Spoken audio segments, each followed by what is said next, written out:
강원도 고성 최전방 부대에 있던 이등병이 휴가를 나가게 되고 그곳에서 구타를 받았던 사실을 알게 된 헌병대장이 이등병의 얼굴에 상처를 보고 반드시 너에게 가해를 가한 모든 이들을 응징하겠다고 약속하면서 펼쳐지는 이야기입니다. 영상 시청 이전에 구독과 좋아요 부탁드리겠습니다.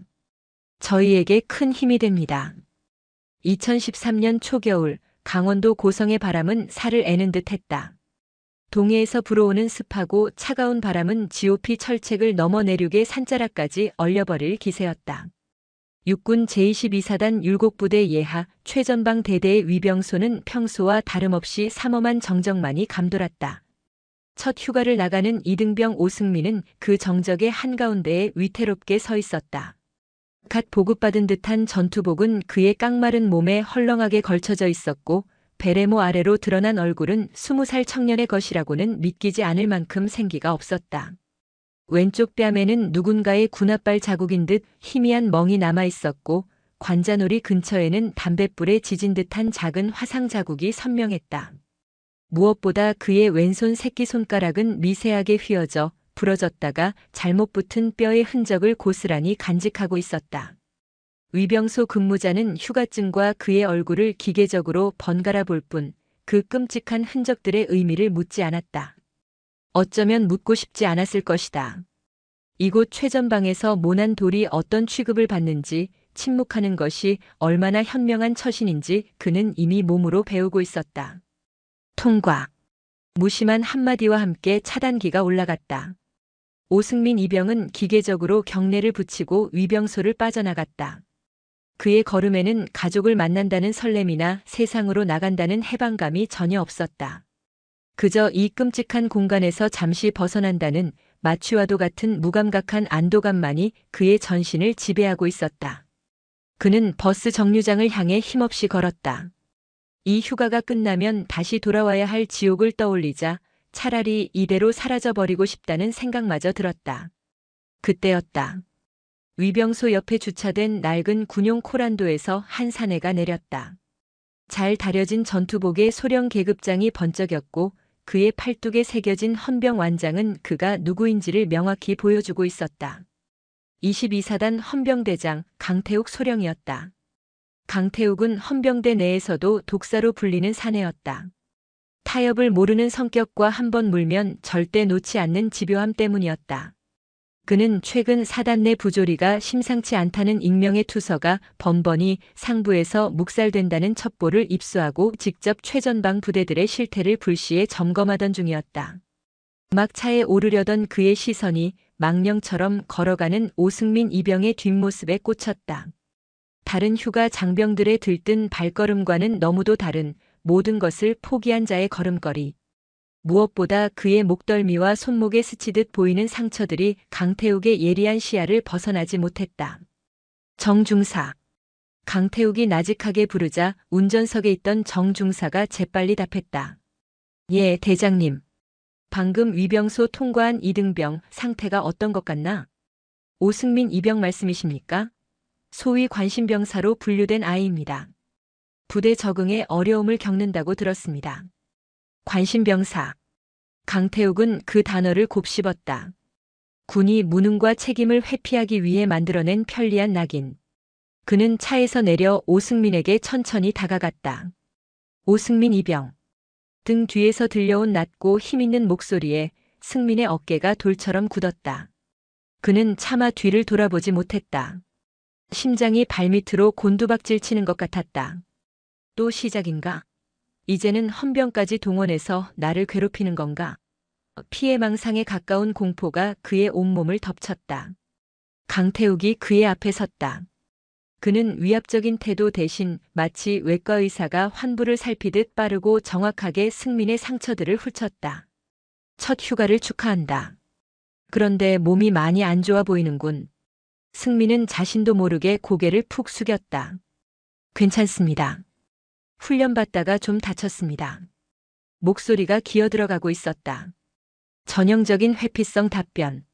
하지만 강태욱은 다른 헌병들과 달랐다. 훈련? 관자놀이의 화상은 총기 수입을 하다가 생긴 건가? 왼손 새끼손가락은 진지 공사 중에 부러졌는데 병원에 가지 못했나 보군. 뼈가 이미 어긋난 채로 붙었는데.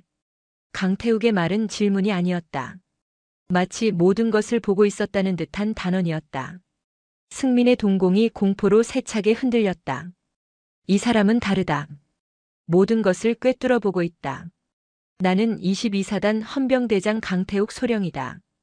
강태욱은 자신의 신분을 밝혔다.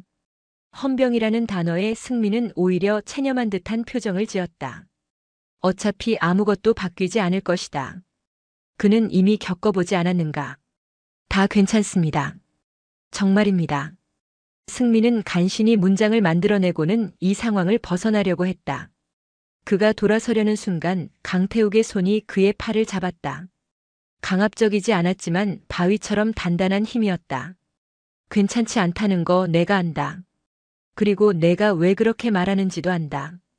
말해봐야 아무것도 바뀌지 않을 거라는 불신, 오히려 더 큰 보복이 돌아올 거라는 공포. 맞나? 승민은 아무 말도 하지 못했다. 그것은 침묵의 긍정이었다. 소용없습니다. 마침내 승민의 입에서 절망의 목소리가 새어나왔다. 어차피 아무것도 바뀌지 않습니다. 그냥 이대로 가게 해주십시오. 그의 눈빛은 모든 것을 포기한 자의 그것이었다. 강태욱은 그 눈빛 속에서 과거의 망령을 보았다. 자신의 무관심 속에서 쓰러져 갔던 한 젊은 병사의 얼굴이 겹쳐 보였다. 그는 자신의 가슴을 짓누르는 죄책감을 삼키며 오승민의 눈을 똑바로 바라보았다. 오승민 이병. 그의 목소리는 얼음장처럼 차가웠지만 그 안에는 용암 같은 분노와 결의가 들끓고 있었다. 지금부터 내 말을 잘 들어라. 휴가 예정대로 가라. 집에 가서 맛있는 것도 많이 먹고 친구들도 만나고 아무 생각 없이 푹 쉬어라. 부대 생각은 머릿속에서 완전히 지워버려. 강태욱은 승민의 어깨를 강하게 붙잡았다. 그리고 내가 약속하지.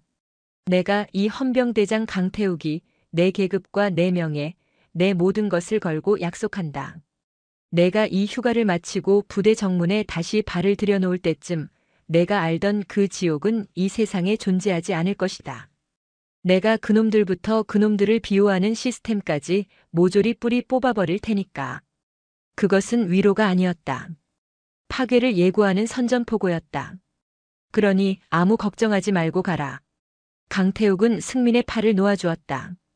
오승민은 멍하니 서서 그를 바라보다가 홀린 듯이 버스 정류장을 향해 걸어갔다. 그의 등 뒤에서 강태욱은 차가운 고성의 칼바람을 맞으며 굳게 서 있었다. 한 병사의 절망을 자신의 운명으로 삼기로 결심한 그의 심장은 이미 차가운 강철이 되어 뛰기 시작하고 있었다. 고성군 토성면에 위치한 22사단 헌병대 사무실은 차갑고 정돈된 공기로 가득했다.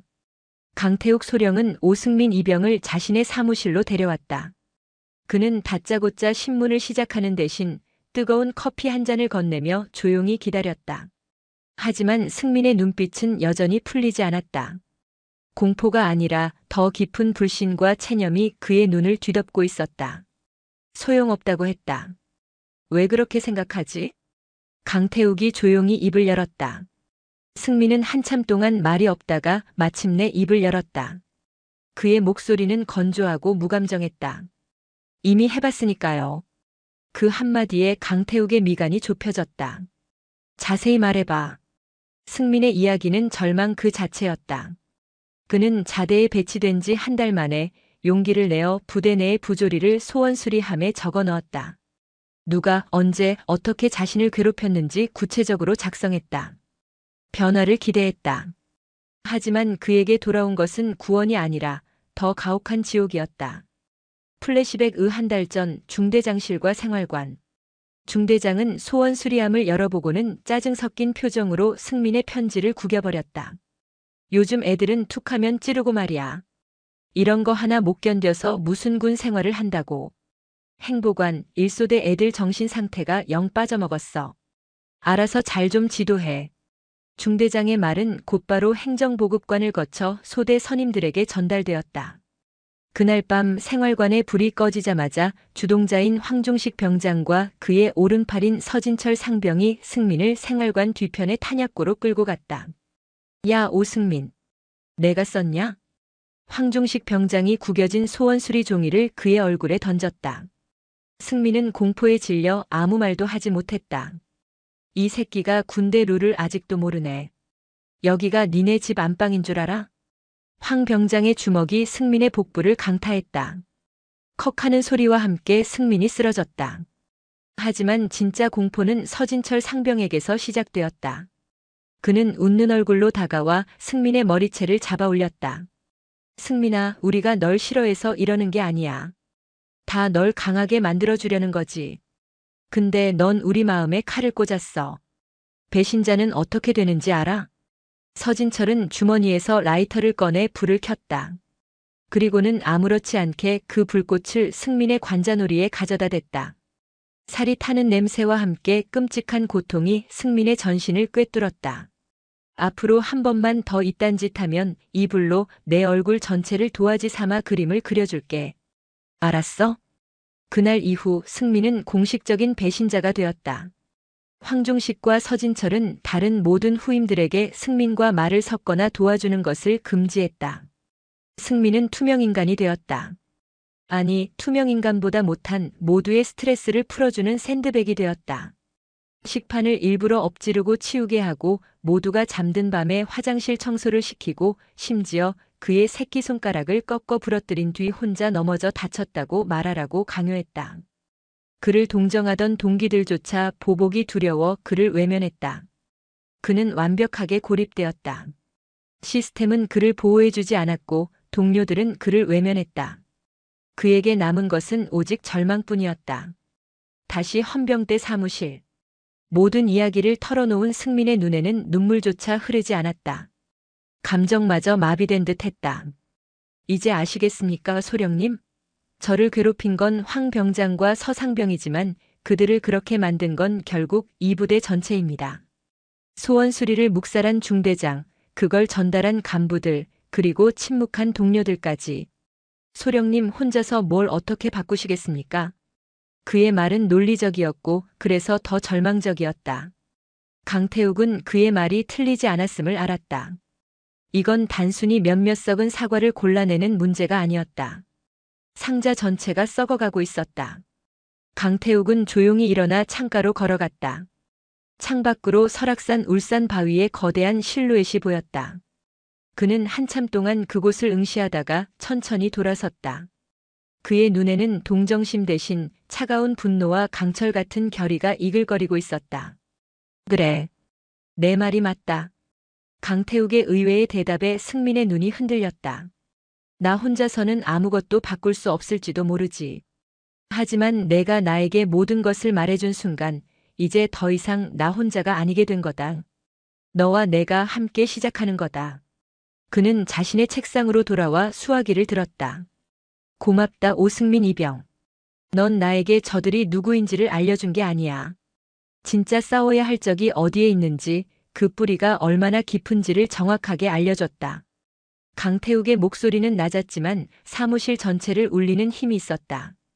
그러니 이제 넌 쉬어라. 나머진 내가 한다. 그는 수화기에 대고 짧고 단호하게 말했다.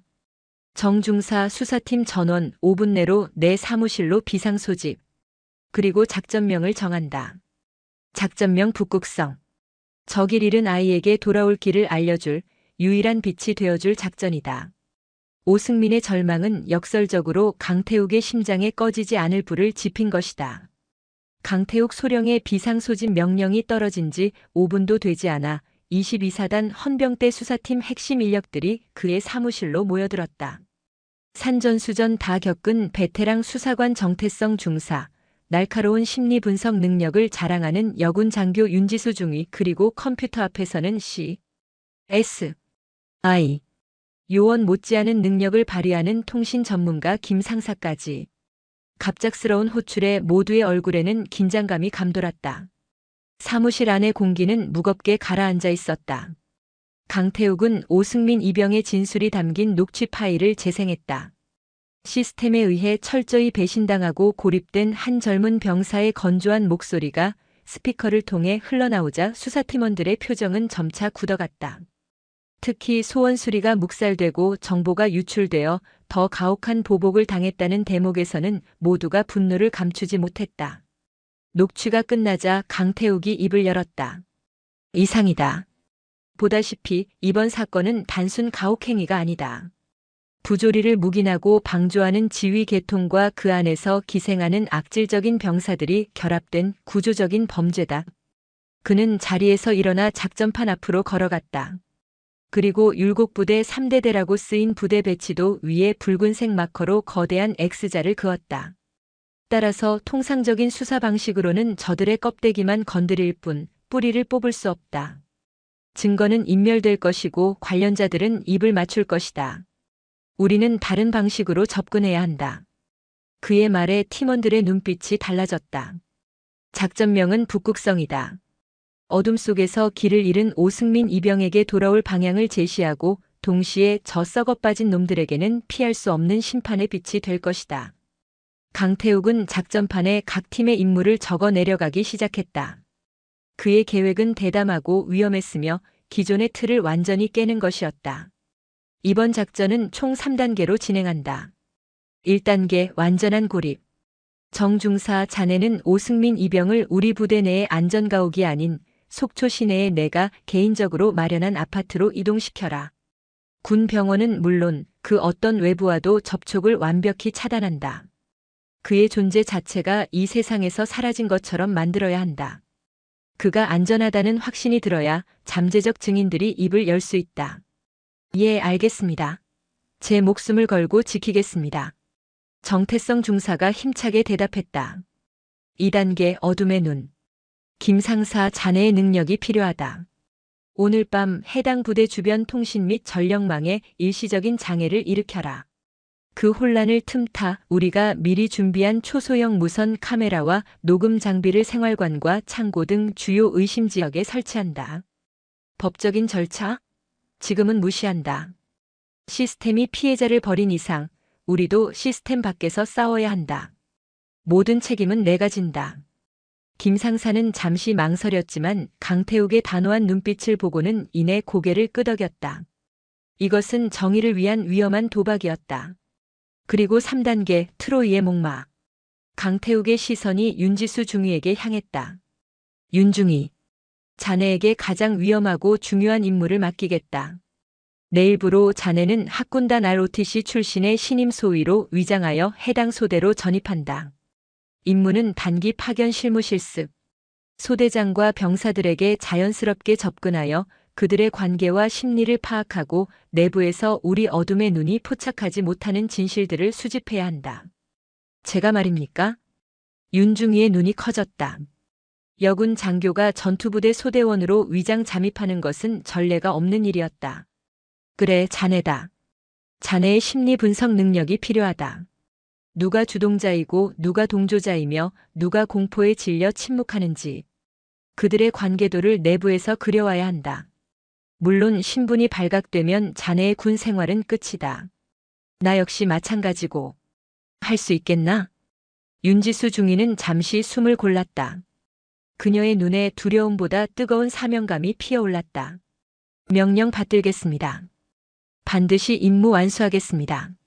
좋다. 모두들 명심해라. 지금부터 우리는 공식적인 헌병이 아니다. 어둠 속에서 정의를 사냥하는 그림자 부대다. 우리의 존재는 완벽한 비밀에 붙여져야 한다. 질문 있나? 아무도 질문하지 않았다. 강태욱의 계획은 무모했지만 동시에 모두의 가슴을 뛰게 만들었다. 그럼 지금부터 작전 개시한다. 모두 움직여. 강태욱의 명령과 함께 수사팀은 일사불란하게 움직이기 시작했다. 정태성 중사는 오승민 이병을 데리고 조용히 부대를 빠져나갔고 김상사는 해킹 및 교란 장비를 챙겼다. 윤지수 중위는 신임 소위의 신분증과 개인 파일을 위조하기 시작했다. 그날 밤 율곡부대 3대대에 원인 모를 정전과 통신 장애가 발생했다. 짧은 혼란이 지나간 뒤 모든 것이 정상으로 돌아왔지만 아무도 알지 못했다. 어둠 속에서 보이지 않는 북극성의 눈과 귀가 그들의 일거수일투족을 지켜보기 시작했다는 사실을. 정의를 향한 가장 위험한 작전이 그렇게 고성의 차가운 밤 공기 속에서 막을 올리고 있었다. 다음 날 아침 율곡부대 3대대 이중대 1소대에 신임 소위가 부임한다는 소식이 전해졌다. 그것도 학군단 출신의 여군 소위라는 사실에 병사들은 호기심과 경계심이 뒤섞인 눈으로 수군거렸다. 최전방 전투부대, 그것도 부조리가 만연한 이곳의 여군 장교라니. 모두에게 그것은 낯설고 이질적인 사건이었다. 황중식 병장과 서진철 상병은 노골적으로 코웃음을 쳤다. 계집애가 소위 계급장 달고 와서 뭘 하겠냐? 그냥 며칠 있다가 울면서 도망가겠지. 서진철이 낄낄거리며 말하자 주변의 몇몇 병사들도 따라 웃었다. 그들의 오만한 태도에는 자신들이 구축한 견고한 왕국에 대한 절대적인 자신감이 배어 있었다. 잠시 후 중대장의 안내를 받으며 윤지수 중위, 아니 하윤서 소위가 소대 내무반으로 들어섰다. 갓 임관한 신임 장교처럼 어색하지만 각 잡힌 걸음걸이, 긴장한 듯 보이지만 당찬 눈빛. 그녀는 완벽한 신임 소위의 모습이었다. 충성. 금일부로 1소대 실무 실습을 명받은 소위 하윤서입니다. 선배님들께 많이 배우겠습니다. 씩씩한 그녀의 목소리에 내무반의 공기가 순간 얼어붙었다. 병사들은 낯선 여군 장교의 등장에 어떻게 반응해야 할지 몰라 서로 눈치만 살폈다. 황중식 병장은 팔짱을 낀 채 마치 먹잇감을 탐색하듯 그녀를 위아래로 훑어보았다. 윤지수의 위장 잠입은 시작부터 험난했다. 그녀는 의도적으로 어리숙하고 의욕 넘치는 신임 장교를 연기했다. 먼저 소대 선임인 황중식과 서진철에게 깍듯하게 대하며 경계심을 풀려고 노력했다. 황 병장님, 서 상병님, 제가 아직 모르는 것이 많습니다. 많이 가르쳐 주십시오. 그녀의 낮은 자세에 황중식과 서진철은 콧방귀를 뀌면서도 내심 우월감을 느끼는 듯했다. 그들은 윤지수를 자신들의 통제하에 둘 수 있는 어수룩한 신참으로 판단했다. 이것이 바로 강태욱과 윤지수가 노린 첫 번째 균열이었다. 윤지수는 병사들과 함께 훈련을 받고 함께 식사하며 그들의 일상에 자연스럽게 녹아들었다. 그녀는 뛰어난 관찰력과 심리 분석 능력을 바탕으로 소대의 권력 구조와 병사들의 관계도를 머릿속에 그려나갔다. 황중식이 절대적인 폭군으로 군림하고 서진철이 교활한 책사 역할을 하며 여론을 조종했다. 몇몇 상병들은 그들의 비위를 맞추며 기생했고 대부분의 일병과 이병들은 공포에 질려 침묵하는 구조.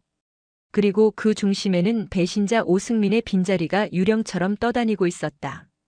며칠이 지난 어느 날 밤 윤지수는 야간 불침번 근무를 서던 중 화장실에서 나는 희미한 신음소리를 들었다. 그녀가 조심스럽게 다가가자 그곳에는 오승민의 뒤를 이어 새로운 타겟이 된 듯한 김진우 이병이 서 있었다. 그의 얼굴은 멍들어 있었고 그는 소리 죽여 울고 있었다. 윤지수는 다그치지 않고 조용히 그의 옆으로 다가가 물통을 건넸다. 많이 힘든가? 그녀의 나직한 목소리에 김이병이 화들짝 놀라며 고개를 들었다. 그는 경계심 가득한 눈으로 윤지수를 바라보았다. 아닙니다.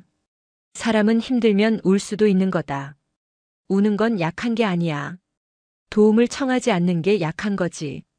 윤지수는 그의 옆에 쪼그려 앉아 눈을 맞췄다. 나는 내 편이 되어주러 온 사람이다. 너희들을 괴롭히는 저들이 아니라 너처럼 고통받는 사람들의 편. 아무도 믿지 못하겠다면 그냥 내 어깨라도 빌려줄게. 그녀의 목소리에는 어떤 강요나 의도도 담겨 있지 않았다. 그저 한 인간으로서의 순수한 위로와 공감이 담겨 있었다. 김진우 이병의 눈에서 참았던 눈물이 다시 터져 나왔다. 그는 오랫동안 잊고 있었던 따뜻함에 꽁꽁 얼어붙었던 마음의 벽을 조금씩 허물기 시작했다.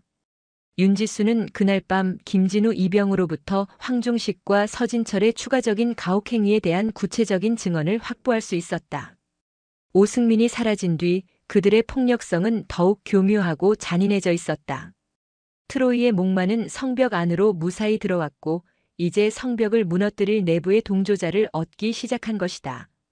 윤지수 중위가 적진의 심장부에서 고군분투하는 동안 속초 시내의 한 낡은 오피스텔에 마련된 북극성 작전 지휘 통제실은 24시간 불이 꺼지지 않았다.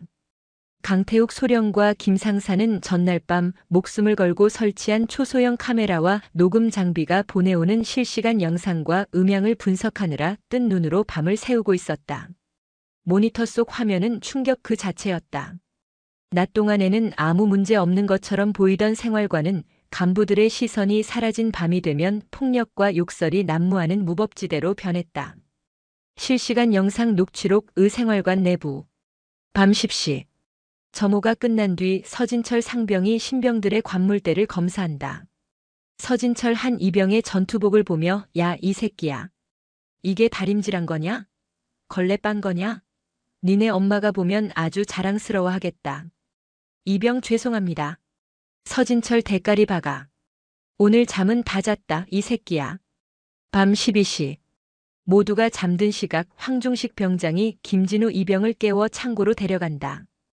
카메라의 사각지대였지만 고성능 마이크는 그들의 대화를 생생하게 잡아내고 있었다. 황중식 둔탁한 폭행음 컥컥 김진우 이병의 신음.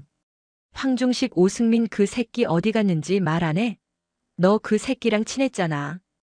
헌병대에 꼰지르고 토낀 거 아니야? 김진우 정말 모릅니다. 황중식 모른다고? 그럼 알게 해줘야지. 내일 아침까지 오승민 행방 못 알아내면 내 손가락은 오승민처럼 만들어줄게. 똑같이. 강태욱의 주먹이 분노로 부들부들 떨렸다. 이것은 군대가 아니었다. 인간의 존엄성을 말살하는 거대한 수용소였다. 증거는 차고 넘쳤다. 황중식 일당이 후임들의 월급을 빼앗아 PX에서 과자를 사 먹는 장면, 서진철이 신병의 애인에게 온 편지를 빼앗아 큰 소리로 읽으며 조롱하는 장면, 심지어 분대장이 그 모든 것을 보고도 못 본 척 담배를 피우러 나가는 장면까지. 보이지 않는 눈은 그들의 추악한 민낯을 하나도 놓치지 않고 기록하고 있었다. 대장님 이건. 김상사는 말을 잇지 못했다. 알고 있었다. 이 정도일 거라고, 아니, 이보다 더 심할 거라고. 강태욱은 차갑게 말했다. 그의 분노는 개인적인 감정을 넘어 이 비인간적인 시스템 전체를 향하고 있었다. 이 영상들을 그냥 증거로만 사용하지 않는다. 이것은 우리의 가장 강력한 무기가 될 것이다. 저들의 숨통을 한 번에 끊어버릴 가장 날카로운 칼날. 그는 김상사에게 지시했다. 지금까지 녹화된 영상 중 가장 핵심적인 부분만 편집해서 짧은 영상 파일을 만들어라. 황중식과 서진철의 폭행, 간부들의 방관, 그들의 모든 범죄가 담긴 영상으로. 어디에 쓰실 겁니까? 가장 극적인 순간에 가장 효과적인 방법으로 사용할 거다. 강태욱의 눈빛이 차갑게 빛났다.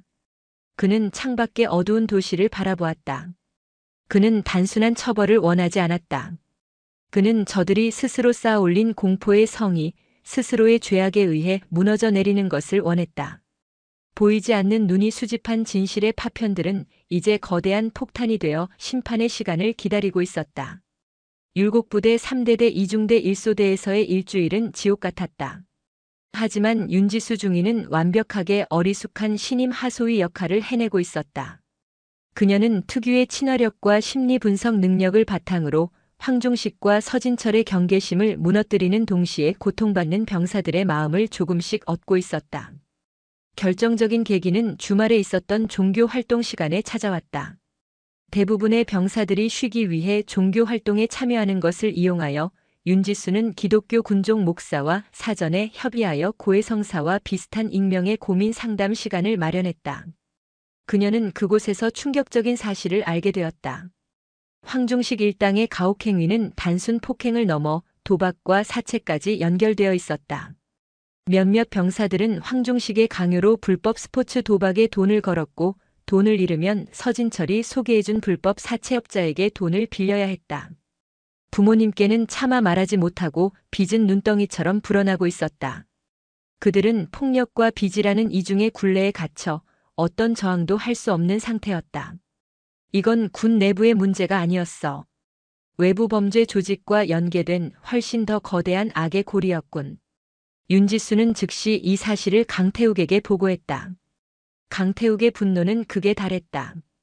그는 더 이상 기다릴 수 없었다. 작전 계획을 변경한다. 이제 우리가 직접 벽을 무너뜨린다. 다음 날 월요일 아침 3대대 전체가 연병장에 모여 아침 점호를 하고 있을 때였다. 갑자기 연병장 중앙에 설치된 대형 스크린이 켜졌다. 사단 홍보 영상이 나올 것이라 생각했던 병사들과 간부들의 눈앞에 충격적인 영상이 펼쳐지기 시작했다. 그것은 강태욱이 김 상사에게 편집하라고 지시했던 바로 그 영상이었다. 생활관에서 벌어지는 황중식과 서진철의 폭행 장면, 욕설과 조롱, 겁에 질린 신병들의 얼굴, 그리고 그 모든 것을 외면하는 분대장과 간부들의 모습이 고스란히 담겨 있었다. 연병장은 순식간에 찬물을 끼얹은 듯 조용해졌다. 모두가 숨을 죽이고 스크린을 바라보았다. 영상의 마지막 화면이 암전되며 굵은 글씨가 떠올랐다. 이것이 여러분이 외면한 진실입니다. 침묵은 공범입니다. 그 순간 황중식과 서진철의 얼굴은 사색이 되었다. 그들은 본능적으로 도망치려 했지만 이미 사복 차림으로 병사들 사이에 섞여 있던 헌병대 수사관들이 그들의 양팔을 붙잡았다. 황중식 병장, 서진철 상병. 폭행, 협박, 금품 갈취 및 불법 도박, 알선 혐의로 긴급 체포한다. 연병장은 아수라장이 되었다. 병사들은 충격과 공포 그리고 한편으로는 묘한 해방감에 휩싸여 웅성거렸다. 바로 그때 단상 위로 강태욱 소령이 마이크를 잡고 올라섰다. 그의 등 뒤로 위장 임무를 마친 윤지수 중위가 헌병 완장을 찬 채 따라 올라섰다. 모두 주목. 강태욱의 강철 같은 목소리가 연병장 전체를 울렸다. 나는 22사단 헌병대장 강태욱 소령이다. 지금부터 이 부대에 만연한 모든 부조리와 범죄 행위에 대한 대대적인 수사를 시작한다. 가해자는 물론 이 모든 사실을 알고도 묵인하고 방조한 지휘관들 역시 그에 상응하는 책임을 져야 할 것이다. 그의 시선이 겁에 질린 중대장과 대대장을 향했다. 지금 이 순간부터 여러분의 계급은 아무 의미가 없다. 오직 진실만이 여러분을 구원할 것이다. 이제 여러분이 선택할 시간이다. 계속해서 침묵하는 공범으로 남을 것인가, 아니면 용기를 내어 진실의 편에 설 것인가. 강태욱의 선언은 오랫동안 굳게 닫혀있던 공포의 벽을 무너뜨리는 거대한 망치 소리와 같았다. 병사들의 눈빛이 흔들리기 시작했다. 침묵하던 이들의 입이 마침내 열리기 시작하려 하고 있었다. 북극성의 빛이 마침내 어둠을 가르기 시작한 것이다. 강태욱 소령의 선언이 연병장을 가로지르는 순간 오랫동안 율곡부대 3대대를 짓눌러왔던 공포의 댐에 거대한 균열이 생겼다. 처음에는 정적과 혼란뿐이었지만 황중식과 서진철이 무력하게 헌병들에게 끌려나가는 모습이 현실로 인식되자 마침내 두근 터져나왔다. 저도 할 말이 있습니다. 한쪽 구석에 서 있던 한 일병이 떨리는 목소리로 외쳤다. 그가 첫 물꼬를 트자 마치 전염병처럼 여기저기서 손이 올라가기 시작했다. 저도 당했습니다. 서진철 상병이 제 돈을 빼앗아갔습니다. 분대장님은 모든 것을 알고 있었습니다. 웅성거림은 거대한 함성이 되었다. 강태욱의 지시로 연병장 한편에 즉시 현장 제보 및 피해 접수처가 설치되었고 병사들은 길게 줄을 서기 시작했다. 그들의 얼굴에는 여전히 두려움이 남아 있었지만 그보다 더 강한 분노와 이번에야말로 바뀌어야 한다는 절박함이 서려 있었다. 쏟아져 나온 증언들은 상상을 초월했다. 황중식과 서진철의 폭행은 일상이었고 그들은 병사들의 월급을 상납받아 부대 밖 불법 도박 사이트 자금으로 사용했다. 돈을 갚지 못하는 병사들은 서진철이 소개해준 악덕 사채업자에게 연결되었고 일부 병사들은 제대 후에도 갚아야 할 빚의 굴레에 빠져 있었다. 중대장과 대대장은 자신들의 눈앞에서 벌어지는 광경에 사색이 되어 안절부절 못했다. 강태욱은 그들을 자신의 임시 지휘소로 불렀다. 이게 당신들이 말하던 문제없는 부대의 실상이었소. 강태욱이 산더미처럼 쌓인 피해 진술서를 책상 위에 내던지며 말했다. 전 정말 몰랐습니다. 저놈들이 저 정도일 줄은. 대대장이 비겁한 변명을 늘어놓았다. 몰랐다고? 수십 명의 병사들이 매일 밤 비명을 지르고 있었는데 그들의 지휘관이라는 작자들이 몰랐다는 게 말이 된다고 생각하나? 그건 무능이거나 혹은 의도적인 방임이다. 어느 쪽이든 당신들은 군복을 입을 자격이 없어. 강태욱의 차가운 말에 두 지휘관은 고개를 떨궜다. 그들의 권위는 이미 연병장의 흙먼지 속에 처박힌 뒤였다. 수사는 군 내부를 넘어 민간 영역으로까지 확대되었다. 강태욱은 즉시 강원지방경찰청에 협조를 요청했고 헌병대와 경찰의 합동수사팀이 꾸려졌다. 서진철의 통화 기록을 바탕으로 악덕 사채업자의 신원을 파악했고 얼마 지나지 않아 속초에서 암약하던 일당을 일망타진했다. 부대 안의 작은 부조리가 사실은 지역 사회의 범죄 조직과 연결된 거대한 악의 고리였음이 만천하에 드러나는 순간이었다. 열린 둑에서 쏟아져 나온 진실의 급류는 그 누구도 막을 수 없었다. 지난 몇 년간 골마 터지기 직전까지 쌓여왔던 모든 고름이 마침내 세상 밖으로 터져나오고 있었다. 사건의 전말이 드러나자 22사단 사령부는 발칵 뒤집혔다. 사단장은 약속대로 강태욱에게 모든 권한을 위임했고 군 검찰과 감찰, 헌병으로 구성된 유례없는 규모의 합동수사단이 꾸려졌다. 북극성 작전은 이제 한 헌병대장의 외로운 사투가 아닌 부패를 도려내려는 군 전체의 공식적인 정화 작업이 되었다. 헌병대 조사실. 황중식과 서진철은 완전히 무너져 있었다. 특히 교활했던 서진철은 자신의 형량을 조금이라도 줄이기 위해 황중식의 추가 범행까지 술술 불기 시작했다. 반면 황중식은 모든 것을 서진철의 탓으로 돌리며 발악했다. 한때 공포로 부대를 지배했던 그들의 동맹은 서로의 죄를 폭로하는 추악한 이전투구로 끝을 맺었다. 수사의 칼날은 지휘 계통을 향했다. 중대장과 대대장은 물론 사건을 축소 은폐하는 데 관여했던 연대 본부의 일부 참모들까지 줄줄이 소환되었다. 전통과 기강이라는 이름 아래 폭력을 방조했던 모든 이들이 법의 심판대 위에 올랐다. 며칠 후 사단장 주재의 긴급 징계위원회가 소집되었다. 그 결과는 신속하고 단호했다. 황중식 병장과 서진철 상병은 일반 형법보다 가중 처벌되는 군형법상 특수폭행, 상습공갈, 상관 모욕 등의 혐의가 적용되어 군사재판에 회부되었고 군 교도소에서 남은 인생의 상당 부분을 보내게 되었다. 그들을 추종했던 무리들 역시 불명예 제대와 함께 사회로부터 격리되었다. 중대장과 대대장은 지휘 책임을 물어 파면되었고 군복을 벗는 치욕을 당했다. 그들의 군 경력은 불명예스럽게 막을 내렸다. 또한 민간인 사채업자 일당은 범죄단체 조직죄까지 더해져 중형을 선고받았다. 부패의 고리는 마침내 완전히 끊어졌다. 하지만 강태욱은 이것이 끝이 아님을 알았다. 처벌은 시작일 뿐 무너진 것을 다시 세우는 일이 남아있었다. 그는 사단장에게 부대의 완전한 해체와 재창설 수준의 혁신을 건의했다. 병사들의 마음속에 남은 상처를 치유하고 다시는 이런 비극이 반복되지 않을 새로운 시스템을 만들어야 했다. 그의 눈은 이미 더 먼 미래를 보고 있었다. 강태욱의 건의에 따라 율곡부대 3대대 2중대는 사실상 해체 후 재편성이라는 극약 처방을 받았다. 문제의 소지가 있는 병사들은 모두 타 부대로 전출되었고 그 자리는 모범적인 병사들로 채워졌다. 지휘관 역시 군 내에서 인성과 리더십을 검증받은 인물들로 모두 교체되었다. 부대의 슬로건은 나의 전우는 나의 형제다로 바뀌었다.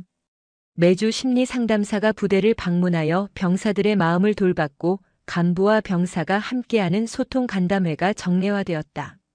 딱딱하고 수직적이던 문화는 점차 서로를 존중하고 배려하는 수평적인 문화로 바뀌어갔다.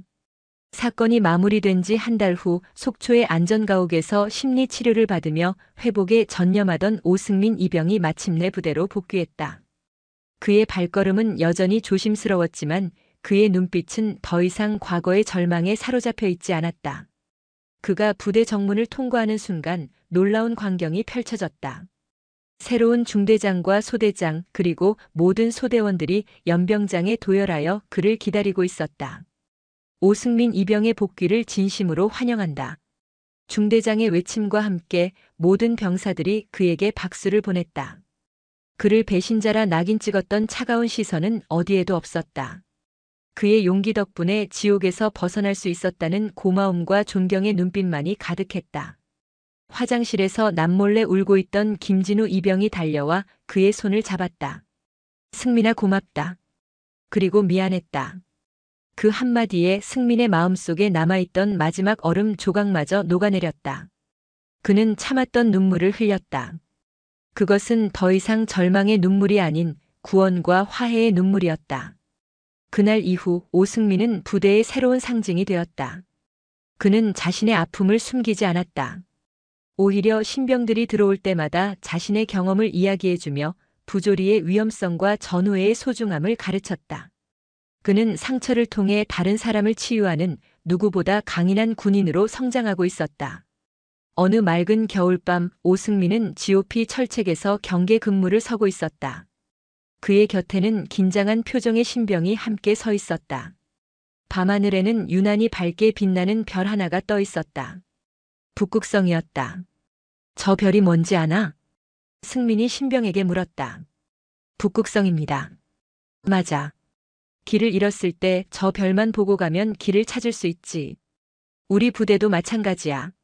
힘들고 길을 잃었다고 생각될 때 혼자라고 생각하지 마라. 옆에 있는 전우가 그리고 우리가 너의 북극성이 되어줄 테니까. 오승민은 미소 지었다.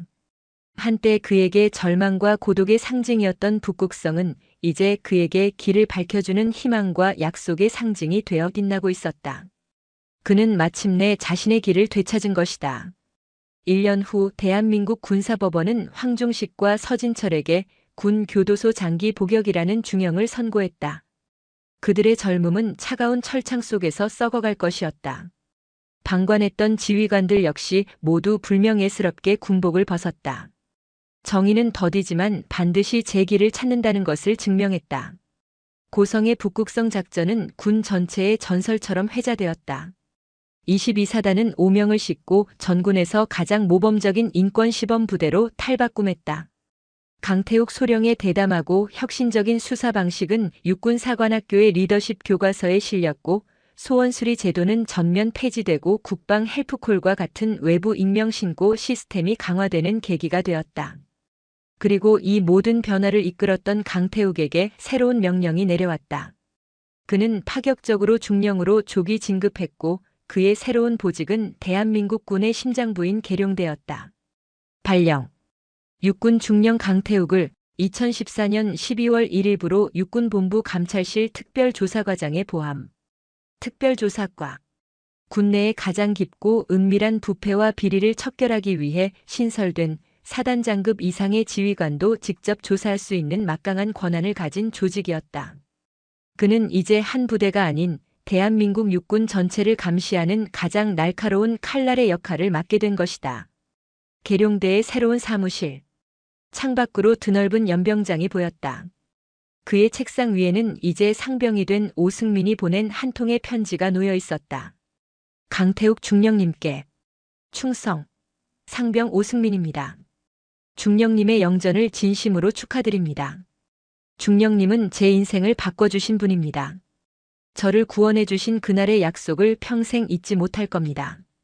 이제 저는 누군가에게 길을 알려주는 북극성이 되려고 합니다. 어디에 계시든 항상 저희들의 북극성으로 남아주십시오. 충성.